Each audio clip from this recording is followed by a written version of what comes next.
എല്ലാവർക്കും എൻ്റെ വിനീതമായ നമസ്കാരം.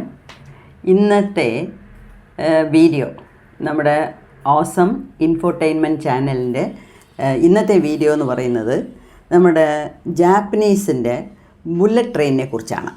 എന്നുവെച്ചാൽ ഞാൻ ജപ്പാനിൽ പോയിരുന്നപ്പം ഇപ്രാവശ്യം കൊച്ചുമോക്ക് വേണ്ടി ഒരു എക്സ്പീരിയൻസ് കൊടുക്കാൻ വേണ്ടി നമ്മൾ വീണ്ടും ബുള്ളറ്റ് ട്രെയിനിൽ പോയി. ഞാൻ 2014 പോയപ്പോഴേ ലോങ് ഡിസ്റ്റൻസ് ബുള്ളറ്റ് ട്രെയിനിലാണ് ഞങ്ങൾ പോയത്. അപ്പം ഇപ്പം കുഞ്ഞിന് വേണ്ടി ഒരു ഷോർട്ട് ഡിസ്റ്റൻസ് ഞങ്ങൾ പോകുന്നതിന് മുമ്പേ അവരെല്ലാം ബുക്ക് ചെയ്ത് വെച്ചിരുന്നു. അപ്പോൾ അതിൻ്റെ കുറച്ച് ഫോട്ടോസും വീഡിയോസും ഒക്കെ എടുത്തിരുന്നു. എനിക്ക് ചാനലിലൂടെ നിങ്ങൾക്ക് അത് പങ്കിടണമെന്നുള്ള ഒരു ആഗ്രഹമായിരുന്നു. അതുകൊണ്ട് തന്നെ അവിടെ വെച്ചേ എല്ലാം ഞാൻ ഫോട്ടോസും വീഡിയോസും എടുത്തുകൊണ്ട് വന്നു. അപ്പോൾ അതിനെക്കുറിച്ച് കുറച്ച് കാര്യങ്ങൾ നമുക്ക് നോക്കാം. ഇപ്പം എല്ലാവർക്കും അറിയാം, ഈ ബുള്ളറ്റ് ട്രെയിൻ എന്ന് പറഞ്ഞാൽ വളരെ ഫാസ്റ്റാണ്, അതിൻ്റെ വേഗം ഭയങ്കരമാണ് എന്ന് എല്ലാവർക്കും അറിയാം. അതുമാത്രമല്ല, ജപ്പാനിലെ ബുള്ളറ്റ് ട്രെയിനാണ് വളരെ ഫേമസ്. അതിൻ്റെ മൂക്ക് തന്നെ ഇങ്ങനെ കാറ്റത്ത് കീറിക്കൊണ്ട് പോകുന്ന രീതിയിലാണ് അതിൻ്റെ ഫ്രണ്ട് വെച്ചിരിക്കുന്നത്. അപ്പം ഈ ബുള്ളറ്റ് ട്രെയിനിൽ 2 രീതിയുണ്ട്. ഒന്ന് ഇപ്പം നമ്മുടെ നാട്ടിലൊക്കെ ട്രെയിൻ എന്ന് പറയുന്നത് അതിന് വീലുണ്ട്, ചക്രങ്ങളുണ്ട്. ചക്രമാണ് ആ തണ്ടവാളത്തിൻ്റെ മുകളിൽ കിടന്ന് ഓടുന്നത്. ഇപ്പം ബുള്ളറ്റ് ട്രെയിനിന് വീൽസ് വേണമെങ്കിൽ വയ്ക്കാം. കൂടുതലും ബുള്ളറ്റ് ട്രെയിൻസിലുള്ളത് മാഗ്നറ്റിക് ലെവിറ്റേഷൻ എന്നാണ് പറയുന്നത്. അതായത് മാഗ്നറ്റ് കൊണ്ടാണ് അത് ഓടുന്നത്. അതായത് അതിന് ഈ തണ്ടവാളം പോലെ ലൈനുണ്ട്, ഇല്ലയെന്നല്ല, പക്ഷേ അതിൻ്റെ അതിന് ടച്ച് ചെയ്യത്തില്ല. അതിനെ ടച്ച് ചെയ്യാതെ അതിൻ്റെ മേളിൽ കൂടെ ഇങ്ങനെ ഫ്ലോട്ട് ചെയ്താണ് പോകുന്നത്. അപ്പം മാഗ്നറ്റ് ഉണ്ട്. ആ മാഗ്നറ്റ് ലെവിറ്റേഷൻ എന്ന് പറയുമ്പം ആ മാഗ്നറ്റിക് ഫീൽഡിൽ അത് ആ തണ്ടവാളത്തിനെ ടച്ച് ചെയ്യാതെ പൊങ്ങിയാണ് പോകുന്നത്. അതേസമയത്ത് അത് പാളം തെറ്റിയൊന്നും പോകാൻ സാധ്യതയില്ല. എന്താ വെച്ചാൽ മാഗ്നറ്റ് ഉള്ളതുകൊണ്ട് ആ മാഗ്നറ്റിക് അട്രാക്ഷനിലാണ് അതിങ്ങനെ പോകുന്നത്. പിന്നെ ഈ വീൽസ് ഇല്ലാത്തതുകൊണ്ട് ഫ്രിക്ഷൻ ഇല്ല. ഈ ഫ്രിക്ഷൻ ഇല്ലാത്തതുകൊണ്ടാണ് അതിന് ഇത്രയും സ്പീഡ് വരാൻ കാരണം. ആ സ്പീഡിന് ലിമിറ്റില്ല. എത്ര സ്പീഡ് വേണമെങ്കിലും നമുക്ക് കൊടുത്ത് ചെയ്യാം. അതാണ് ഈ ബുള്ളറ്റ് ട്രെയിനിൻ്റെ ഒരു പ്രത്യേകത. അപ്പം ജപ്പാൻ എന്ന് പറയുമ്പോഴേ ചില കാര്യങ്ങളൊക്കെ എല്ലാവർക്കും ഓർമ്മ വരുന്നതാണ്. അതിലൊന്നാണ് ഈ ബുള്ളറ്റ് ട്രെയിൻ. ഇപ്പം ഈ ബുള്ളറ്റ് ട്രെയിനിന് ജാപ്പനീസിൽ പറയുന്നത് ഷിൻകാൻസെൻ. അപ്പം ഷിൻകാൻസെൻ എന്ന് പറയുമ്പം ബുള്ളറ്റ് ട്രെയിൻ എന്നാണ് അവർ ഉദ്ദേശിക്കുന്നത്. അപ്പം ഈ ഷിൻകാൻസെൻ എന്ന് പറയുന്നത് ഏറ്റവും ഫാസ്റ്റായിട്ടുള്ളതാണ്, fastest and the most convenient എന്ന് വെച്ചാൽ ഏറ്റവും സുഖകരമായിട്ടുള്ള യാത്രയാണ് ബുള്ളറ്റ് ട്രെയിനിലൂടെ പോകുന്നത്. അതായത് വളരെയധികം ദൂരമുള്ളതും വളരെ ഷോർട്ടായിട്ടുള്ള സമയത്തിൽ കടന്നു കിട്ടും. അപ്പം ഈ JR എന്ന് എഴുതിയിരിക്കും. JR എന്ന് വെച്ചാൽ ജപ്പാൻ റെയിൽ. ഇപ്പം southern railway, eastern railway, northern railway എന്ന് നമ്മുടെ ഇന്ത്യയിലുണ്ടല്ലോ. അതുപോലെ അവിടെ ജപ്പാൻ റെയിൽ JR എന്നിട്ടേക്കും. ആ ജപ്പാൻ റെയിലിൽ സാധാരണ ട്രെയിനുകളും ഉണ്ട്, ഈ ഷിൻകാൻസെൻ ട്രെയിനുകളും ഉണ്ട്. ഓക്കെ, അതെല്ലാമേ ഈ വലിയൊരു നെറ്റ്വർക്കാണ്. അപ്പം JR എന്ന് പറയുന്നത് ഭയങ്കര വലിയൊരു നെറ്റ്വർക്കാണ്. ഇതിൽ ടോപ്പ് സ്പീഡ് എന്ന് പറയുന്നത് 320 km/h. അതായത് ഏകദേശം 200 മൈല് ഒരു അവറിൽ കടക്കും. അപ്പം ഈ 320 കിലോമീറ്റർ 1 മണിക്കൂറിൽ കടക്കുമെന്ന് പറഞ്ഞാൽ ഇപ്പം എന്നെ സംബന്ധിച്ചവരെ എനിക്ക് ഏറ്റവും ഇഷ്ടപ്പെട്ട ട്രെയിൻ നമ്മുടെ കേരളത്തിൽ ജൻശതാബ്ദിയാണ്.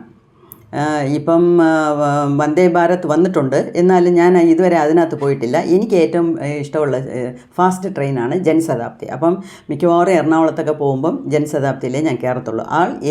കോഴിക്കോട് വരെ എവിടെ ഇറങ്ങണമെങ്കിലും, ആലുവ, തൃശ്ശൂർ, അല്ലെങ്കിൽ കായംകുളം, കൊല്ലം, എവിടെ പോകണമെങ്കിലും ഞാൻ ജൻശതാബ്ദിയിലേ പോകത്തുള്ളൂ. എന്ന് വെച്ചാൽ ഇരിക്കുന്നതിലെ ഫാസ്റ്റ് അതാണ്.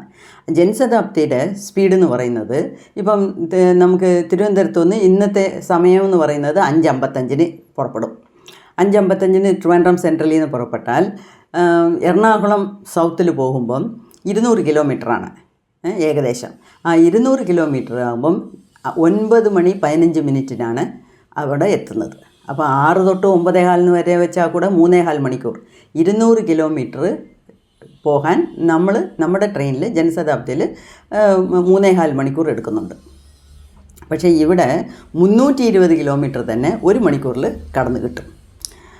അതുമാത്രമല്ല, ഈ ട്രെയിനിൽ കയറിയാൽ, അതായത് ഈ ബുള്ളറ്റ് ട്രെയിൻ ഷിൻകാൻസൻ വെച്ച് ജപ്പാൻ മൊത്തം കണക്റ്റഡാണ്. ഏത് വലിയ മേജർ സിറ്റീസിൽ പോകണമെങ്കിലും, അത് ഈസ്റ്റോ വെസ്റ്റോ നോർത്തോ സൗത്തോ ഏത് ഭാഗത്തിൽ വേണമെങ്കിലും വെൽ കണക്റ്റഡ് നെറ്റ്വർക്കുണ്ട്. അതുമാത്രമല്ല വളരെ ഫാസ്റ്റാണ്. പിന്നെ ഫാസ്റ്റ് എന്ന് പറഞ്ഞാൽ കൺവീനിയൻറ്റും ഒക്കെയാണ്, നല്ല സുഖസൗകര്യത്തോടെ നമുക്ക് യാത്ര ചെയ്യാം. പക്ഷേ അതിനേറ്റ പോലെ കാശും ആകും. അത് നമ്മൾ പറയേണ്ട കാര്യമില്ല, എടുത്തു പറയേണ്ട കാര്യമില്ല. അതിൻ്റെ ടിക്കറ്റിൻ്റെ വിലയൊക്കെ വേറെയാണ്. പിന്നെ അത് നമുക്ക് ഓൺലൈനിൽ ബുക്ക് ചെയ്യാം. റിസർവ്ഡ് കമ്പാർട്ട്മെൻറ്റ്സ് ഉണ്ട്, അൺറിസർവ്ഡ് കമ്പാർട്ട്മെൻറ്റ്സ് ഉണ്ട്. ഓൺലൈനിൽ നേരത്തെ ബുക്ക് ചെയ്യാം, അല്ലെങ്കിൽ അവിടെ കൗണ്ടറുണ്ട്. ഷിൻകാൻസൻ ആൻഡ് JR എന്ന് പറഞ്ഞ് കൗണ്ടേഴ്സ് ഉണ്ട്. അവിടെ കൗണ്ടറിൽ പോയി നമുക്ക് ടിക്കറ്റ്, അതായത് ദിവസവും ട്രെയിനിൽ യാത്ര ചെയ്യുന്നവർക്ക് ഈ പാസ്സുണ്ട്, JR പാസ്സുണ്ട്. ഈ പാസ് എടുത്താൽ നമ്മളിവിടെ സീസൺ ടിക്കറ്റ് എടുക്കുന്നില്ല, അതുപോലെ. അല്ല, ഇപ്പം ഞങ്ങളൊക്കെ ഒരു ദിവസമാണ് പോയത്. അങ്ങനെ ഒരു ദിവസം പോകുമ്പോൾ നമ്മൾ ഓൺലൈനിൽ നേരത്തെ ബുക്ക് ചെയ്യാം. അപ്പോൾ ഇന്ന കമ്പാർട്ട്മെൻറ്റ്, ഇന്ന സീറ്റ് നമ്മളിവിടെ റിസർവ് ചെയ്യുന്ന പോലെ തന്നെ. അതൊന്നും വലിയ കാര്യമല്ല. അങ്ങനെ നമ്മൾ ചെയ്തു. പിന്നെ ട്രെയിനിൽ ചില സൗകര്യങ്ങൾ ഉണ്ടെന്ന് പറഞ്ഞാൽ അവിടെ ഫ്രീ വൈഫൈ ഉണ്ട്. എന്ന് വെച്ചാൽ അവർക്കൊക്കെ വൈഫൈ ഇല്ലാതെ ജീവിക്കാൻ പറ്റില്ല. നമുക്ക് കാറ്റില്ലാതെ ശ്വസിക്കാതെ ജീവിക്കാൻ പറ്റില്ല എന്നുള്ള മാതിരിയാണ് അവർക്ക് വൈഫൈ. അപ്പം ഫ്രീ വൈഫൈ ഉണ്ട് എല്ലാ ബുള്ളറ്റ് ട്രെയിനിലും. പിന്നെ അതിൽ പെറ്റ്സ് അനിമൽസിനെ കൊണ്ടുപോകാം. പക്ഷേ പെറ്റ്സിൻ്റെ ഈ പട്ടി പൂച്ച ഇതിനെയൊക്കെ കൊണ്ടുപോകുമ്പം അതിനുള്ള വെയിറ്റ് നോക്കും. ഇത്ര വെയിറ്റിന് താഴെ ഇരിക്കാവുന്നുണ്ട്. പിന്നെ അവിടെയൊക്കെ ആണെങ്കിൽ പട്ടി പൂച്ചയ്ക്കൊക്കെ അതിനെ കുളിപ്പിച്ച് ഡ്രസ്സ് ചെയ്ത് അലങ്കരിച്ചാണ് അവർ വെച്ചിരിക്കുന്നത്. അവർക്ക് ഭയങ്കര ഇഷ്ടമാണ് ഈ പെറ്റ്സിനെ. അപ്പോൾ അതിന് കൊണ്ടുപോകുന്നതിൽ കുഴപ്പമില്ല. പിന്നെ സൈക്കിൾ വേണമെങ്കിലും അതിനകത്ത് കൊണ്ടുപോകാം. പക്ഷേ അതിനെല്ലാത്തിനും റൂൾസ് ഉണ്ട്. ഫ്രണ്ട് വീല് മടക്കി വയ്ക്കണം.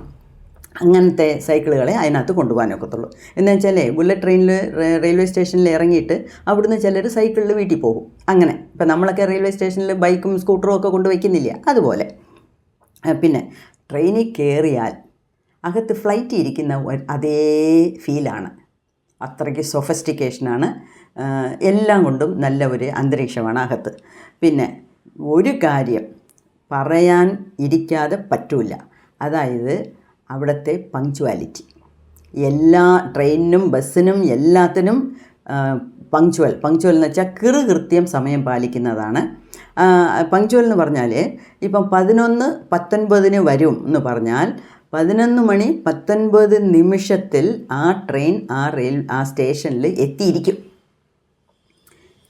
11:21 എന്ന് പറഞ്ഞാൽ ആ 21 മിനിറ്റിന് അത് പുറപ്പെട്ടിരിക്കും.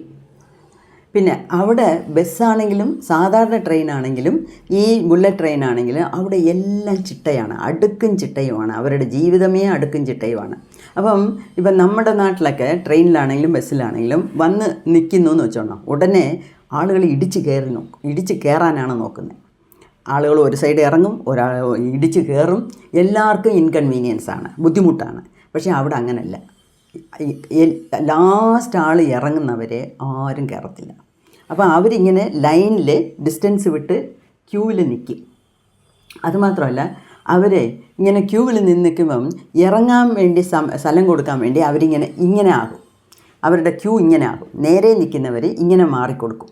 അപ്പോൾ ഇറങ്ങുന്നവർ അതുവഴി ഇറങ്ങിപ്പോകാം. എല്ലാവരും ഇറങ്ങിയ പിന്നീട് ഇവർ ഓരോരുത്തരായിട്ട് കയറത്തുള്ളൂ. അങ്ങനെ എല്ലാം കൊണ്ടും നല്ല അടുക്കും ചിട്ടയും ഉള്ളതാണ്. അപ്പം ഞങ്ങൾ വീട്ടിൽ നിന്ന് ഷിനഗാവ എന്നുള്ള സ്ഥലം വരെ ബസ്സിൽ വന്ന്, എന്ന് വെച്ചാൽ ഷിൻകാൻസൻ റെയിൽവേ സ്റ്റേഷനിൽ പോയാലല്ലേ ബുള്ളറ്റ് ട്രെയിനിൽ പോകാനൊക്കത്തുള്ളൂ. അപ്പോൾ ആ റെയിൽവേ സ്റ്റേഷൻ നമ്മുടെ വീട്ടിലെ അടുത്തുള്ളത് ഷിനഗാവ എന്നുള്ള സ്ഥലമാണ്. അപ്പം ബസ് എടുത്ത് ഷിനഗാവയിൽ പോയി അവിടുന്ന് ഒദാവാര എന്നുള്ള സ്ഥലം വരെ പോയി. ഇത്രയൊക്കെ നമ്മൾ ഞാനും എൻ്റെ മരുമോളും കൊച്ചുമോളും മാത്രമാണ് ട്രെയിനിൽ ഈ ഷിനഗാവ വരെ പോയത്. എന്താണെന്ന് വെച്ചാൽ അവിടുന്ന് വേറെ പല സ്ഥലങ്ങൾ, അന്ന് ഫുൾ ഡേ ജാം പാക്ഡ് ആയിരുന്നു നമ്മുടെ പ്രോഗ്രാം. അപ്പം മോന് ഇത്രയും ദൂരം കാർ ഓടിച്ച് വന്നു. ഞങ്ങൾ ഒരു അരമണിക്കൂറിലെത്തി.